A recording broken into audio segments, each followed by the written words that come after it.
நம்பளே நமக்கு சொல்ற ஒரு பெரிய பொய் என்ன தெரியுமா? கண்டிப்பா ஒரு நாளைக்கு பண்ணுவேன். கண்டிப்பா ஒரு நாள் ரன்னிங் போவேன். கண்டிப்பா ஒரு நாள் புக்கு படிக்க ஸ்டார்ட் பண்ணுவேன். ஆனா, அந்த ஒரு நாள் கண்டிப்பா வராது. கரெக்ட்டா? நம்ம ஏன் இப்படி இருக்கோம்? நம்மளோட ஆக்சுவல் பர்ப்பஸ் தான் என்ன?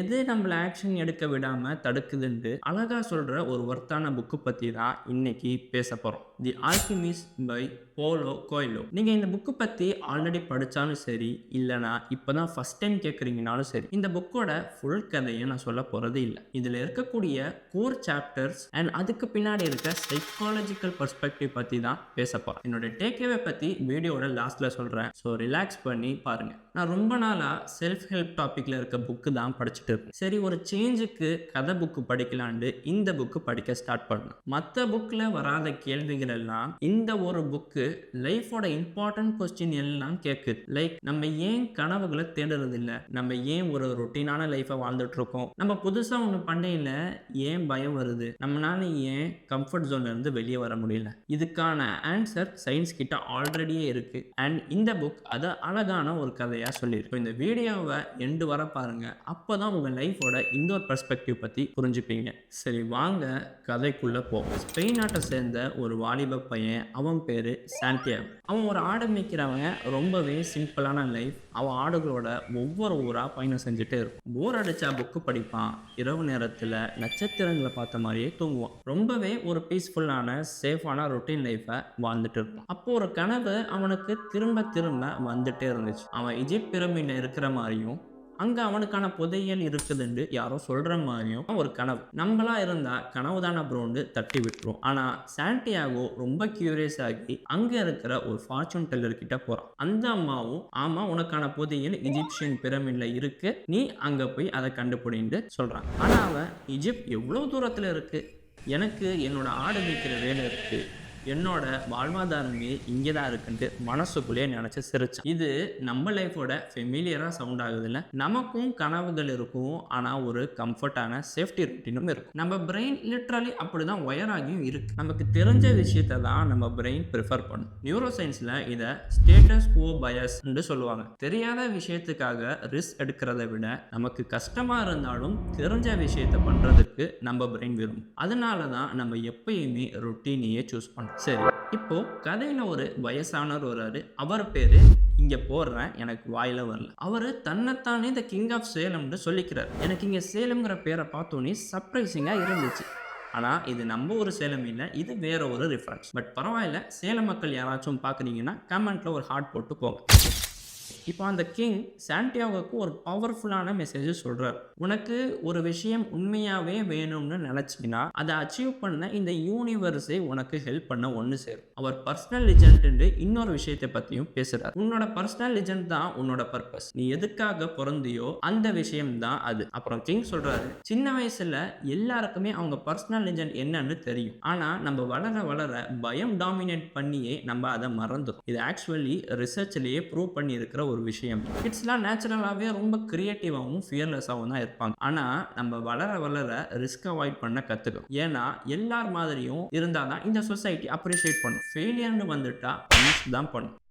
இதை நம்ம பிரெயின் ரொம்ப ஆழமாக ஃபிக்ஸ் பண்ணிடுச்சு. இப்போ சாண்டியாகோ அவர் சொன்னதை கேட்டு ஒரு முடிவு எடுக்கிறார். தான் கிட்ட இருந்த ஆடுகளை வித்துட்டு அந்த காசை எடுத்துக்கிட்டு ஆப்பிரிக்காவுக்கு கிளம்பிட்டான். ரொம்ப பெரிய முடிவில். ஆனால் இங்கே தான் ட்விஸ்டே. அவன் மொரோக்கால இருக்கிற டான்ஜியர்ல லேண்ட் ஆன உடனே அவன் கிட்ட இருந்த காசை நூதன முறையில் ஒருத்தன் திருடிடுறான். இப்போ மொழி தெரியாத ஒரு ஊரில் கையில் காசும் இல்லாமல் உதவிக்கு யாருமே இல்லாமல் தனியாக நம்ம சாண்டியாகோ நிற்கிறான். அப்போ அவன் நினைச்சா,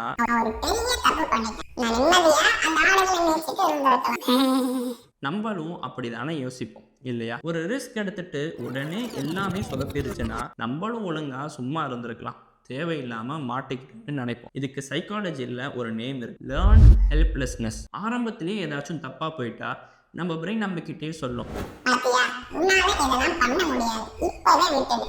இது ஒரு சர்வைவல் மெக்கானிசம் தான். ஆனால் இதுதான் நம்மளை எப்பயுமே ட்ராப்டாக வச்சிருக்கும். சாண்டியாகோ பயந்தாலும் அவன் குவிட் பண்ணலை. ஒரு கிறிஸ்டல் கடையில் வேலைக்கு சேர்றான். ஒரு வருஷம் வேலை பார்க்குறான், நிறைய காசை சேர்க்குறான், பொறுமையை பற்றி, பிஸ்னஸை பற்றி, மக்களை பற்றி, அவனை பற்றியே நல்லா புரிஞ்சுக்கிறான். அப்போதான் அவன் ஸ்லோவாக ஒரு விஷயத்தை ரியலைஸ் பண்ணுறான். இந்த பயணமே அவனுக்கு எல்லாத்தையும் கற்றுக் கொடுத்துட்டு இருக்குங்க. ஒரு வருஷம் கழிச்சு அவன் கிட்ட இப்போ நல்ல காசு இருக்கு. சஹாரா டெசர்ட்டை கிராஸ் பண்ண போற ஒரு கேரவன்ல ஜாயின் பண்றான். அங்கதான் அவன் ஆல்கிமிஸ்ட்டை மீட் பண்றான். இந்த யூனிவர்ஸோட சீக்ரெட் எல்லாம் தெரிஞ்ச ஒரு மிஸ்டீரியஸான அறிவுஜீவி, லீட கூட கோல்டா மாத்த தெரிஞ்ச ஆள். அந்த ஆல்கிமிஸ்ட் இப்போ சாண்டியாகோக்கு ஒரு கைடா மாறுறாரு. அவனுக்கு ரொம்ப முக்கியமான லெசன்ஸை சொல்லி கொடுக்குறாரு. மனசு சொல்றத கேளு. ஆனா இங்கதான் விஷயமே இருக்கு. சாண்டியாகோட மனசு ரொம்ப பயந்து போய் இருக்கு. அது சொல்லுது, நம்ம ஃபெயில் ஆயிட்டா என்ன ஆகும், அங்க ட்ரெஷரே இல்லைனா, ஒருவேளை நம்ம இங்கேயே செத்து போயிட்டா. அதுக்கு ஆல்கிமிஸ்ட் சொல்றாரு, உன் மனசு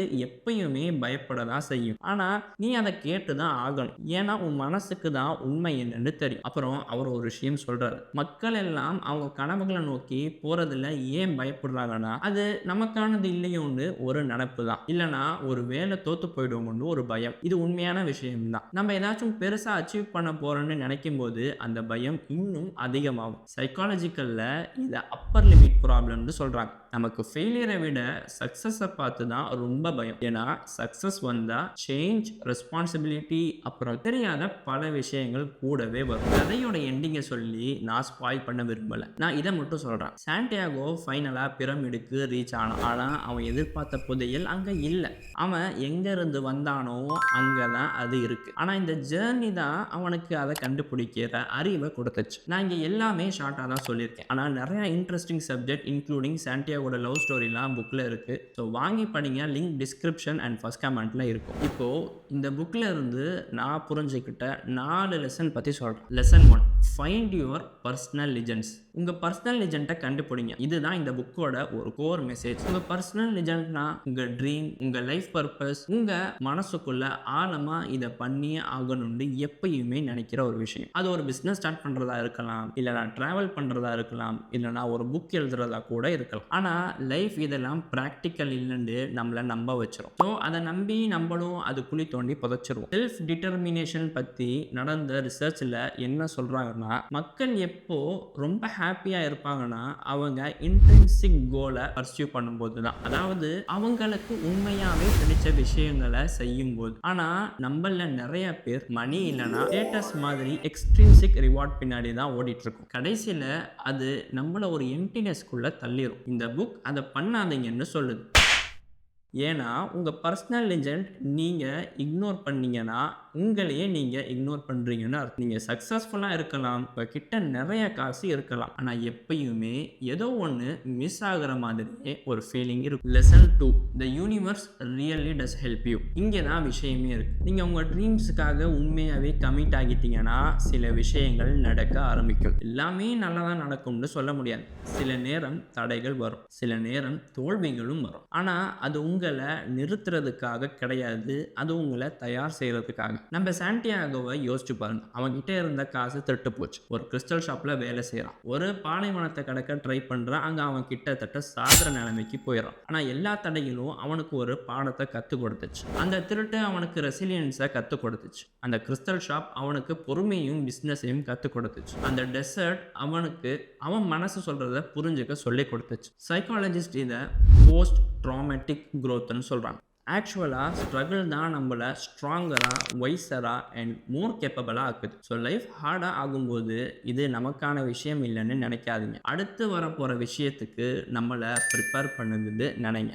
lesson 3, fear is part of the journey. சாண்டியாகோட பயணம் முழுசும் அவனுக்கு ஒரு பயத்தை தான் கொடுத்துச்சு. ஆனால் அவன் நிறுத்தாம பயணத்தை தொடர்ந்துட்டே இருந்தான். உண்மை என்னன்னா, பயம்னா நீங்க தப்பான பாதையில் இருக்கீங்கன்னு அர்த்தம் இல்லை. பயம்னா நீங்க ஏதோ ரொம்ப இம்பார்ட்டன்டான விஷயம் பண்றீங்கன்னு அர்த்தம். நியூரோ சயின்ஸும் இதை தான் சொல்லுது. நம்ம பிரெயினில் இருக்கிற அமிக்டலா தான் ஃபியர் அண்ட் எக்ஸைட்மெண்ட் 2 விஷயத்துக்கும் ஆக்டிவேட் ஆகுது. நம்ம பிரெயினுக்கு உண்மையாகவே 2 விஷயத்துக்கும் உள்ள வித்தியாசம் தெரியாது. அதனால நீங்கள் பயம்னு லேபிள் பண்ணுற ஒரு விஷயம் உண்மையாகவே ஒரு எக்ஸைட்மெண்ட்டாக கூட இருக்கலாம். அதனால பயமாக இருக்குன்னு வெயிட் பண்ணாதீங்க. அது கண்டிப்பாக இருக்கதான் செய்யும். அந்த பயத்தை ஃபீல் பண்ணுங்க, ஆனால் அதோட சேர்ந்து அந்த விஷயத்தை பண்ணியே தீருங்க. Lesson 4, the journey is the treasure. இந்த புக்கோட ஒரு ஆழமான ஒரு லெசன்னா அது இதுதான். சாண்டியாகோ புதையலை தேடி ஆயிரக்கணக்கான மைல்கள் டிராவல் பண்ணான். கடைசியில் அவன் எங்கேருந்து ஆரம்பிச்சானோ அங்கே தான் அந்த புதையல் இருக்குது. ஆனால் அதை புரிஞ்சுக்க அவன் அந்த பயணத்தை பண்ணி தான் ஆகணும். அவன் கஷ்டப்படணும், வளரணும், அந்த ட்ரெஷரோட உண்மையான மதிப்பை புரிஞ்சுக்கிற ஒரு ஆளாக அவன் மாறணும். நமக்கும் இதே தான். சில நேரம் நம்ம தேடுற பதில் நமக்கு முன்னாடியே தான் இருக்கும். ஆனால் அந்த ஜேர்னியை நம்ம முடிக்கலை தான் நமக்கு அது தெரியும். ஸோ டெஸ்டினேஷனை விட டெஸ்டினேஷனுக்கான ஜேர்னி தான் நமக்கு ஒரு எக்ஸைட்மெண்ட் அண்ட் லைஃப் லெசனை கற்றுக் கொடுக்கும். நான் இந்த யூடியூபை என்னோட ஒரு பர்சனல் லெஜெண்டாக பார்க்குறேன். எனக்கு இதோட டெஸ்டினேஷன்லாம் தெரியாது, ஆனால் இதோட ஜேர்னி ரொம்பவே கஷ்டமாக தான் இருக்குது. நீங்கள் என்ன நினைக்கிறீங்க, எப்படிலாம் நம்ம வீடியோவில் போடலான்னு கமெண்ட்டில் ஷேர் பண்ணுங்கள். அது எனக்கு ரொம்ப யூஸ்ஃபுல்லாக இருக்கும். கற்றுக்க நிறையா இருக்குது. ஸோ என்னோட சேர்ந்து நீங்களும் கற்றுக்கோங்க. இன்னொரு வீடியோவில் பார்க்கலாம். Until then take care and chase your dream. Bye bye மக்களே.